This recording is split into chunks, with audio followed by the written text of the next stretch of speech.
Good morning sa inyong lahat mga lapatids. Welcome back dito sa J. Christian Love TV.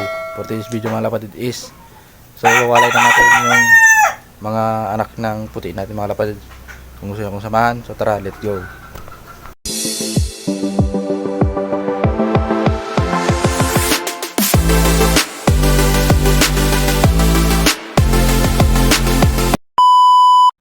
So kahapon kita nyo kung nakita nyo na yung video natin mga lapad, nagpaligo tayo nung kahapon. Pinaligo natin yung puti natin, lahat na ng ibon natin pinaligo na natin para naka-preparing for breeding mga lapad. So dito ko lang siguro ilalagay yung puti natin mamaya. So dito na natin sila ilagay yung dalawang magulang ng YB natin. Yung YB natin is ilalagay natin sa isang cage, tapos yayain na natin sila mga lapatids. Tayo na mismo mag susubo ng pagkain sa kanila dahil malalaki naman na sila. Konting ano na lang is pwede na silang, so pasintabi po sa mga kumakain dyan. So yan, ito na po yung mga YB. So malalaki na. Ito na yung YB natin ngayon. So hindi naman sila nabansot kagaya ng unang anak na puti natin mga lapadids. So ito yung puti natin. May healthy naman sila. Ayan. Hindi sila yung talagang unang naging YB ng puti natin na nabansot.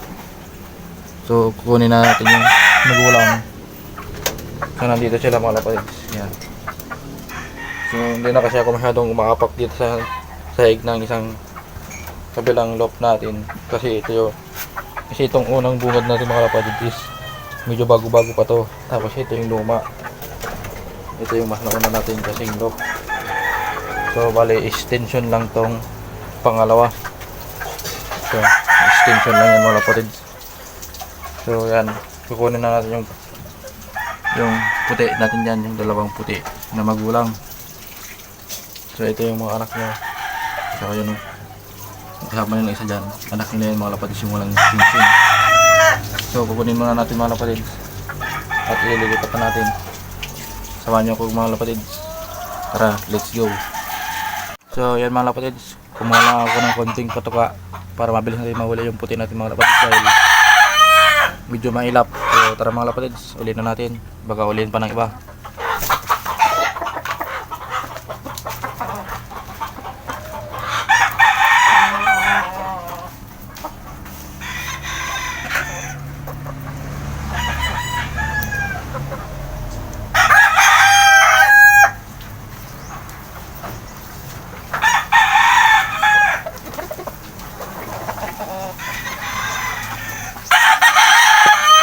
So ito yung magulang ng puti natin mga lapatids, yung bagong YB natin.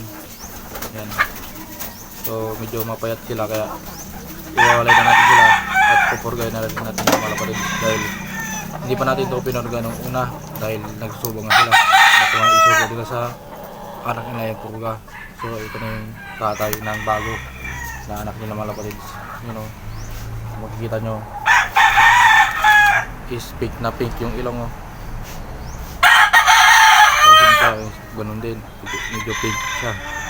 So mga malapit ilalagay ko muna sa ating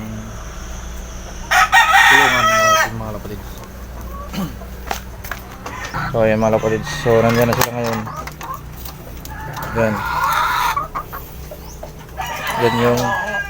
Yan yung puti natin mga lapatid na magulang ngayon ng bagong YB natin. So yung YB naman natin is kukunin natin ngayon at ililipat natin sa cage natin mga lapatids, yung dating cage ng lovebird natin. So doon muna natin sila ilalagay dahil may laban nga yung cage natin, yung pilay. So ayan mga lapatids, nakakuna yung ating kulungan ng lovebird natin. So si pagaspas is hindi na bumalik mga lapatids dahil sa wala na nga siyang kasama sa kanyang cage.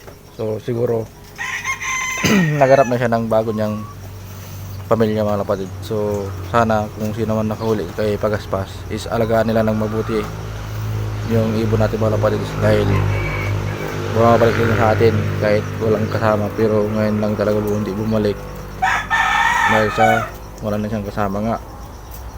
Dati nung meron pa si Pagaspas is bumabalik-balik yun sa ating mga lapatids. So ito na nga yung pilay natin, hanggang ngayon is ganun pa rin yung paa. So medyo gumagaling na rin, sana tuloy ng gumaling mga lapatids para mailipat na natin sa ating loft. So kukunin na natin yung wavy mga lapatids, hindi na ito patatagalin pa. So tara, let's go mga lapatids, kukunin na natin yung wavy. So lilinisin na rin natin yung itong paso para sa mga narinig nating mga trading na ibon natin. So ito yung mga ibon natin. So dito na natin sila ililipat sa bago nilang kulungan. Yan. So mamaya ko na lang ayusin yung loop nila, ay yung kulungan. So dyan muna silang pagsamantala. Yan. Sa bagay hindi pa naman sila masyadong nakakapaglakad, kaya dyan muna sila. So yan muna siguro yung video natin mga lapatids, dahil meron tayong next video natin itong manok tungkol sa isang kalapati rin. So malalaman yung sa next video yung mga lapatids. So yun mga lapatids, dahil sinamahan nyo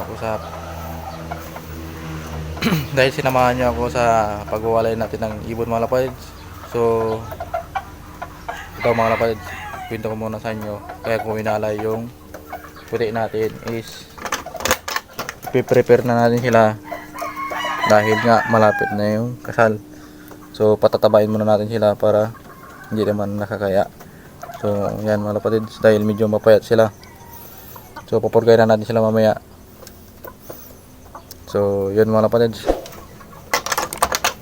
dito ko na muna siguro tatapos yung video natin mga lapatids. So like and share, subscribe, ingat.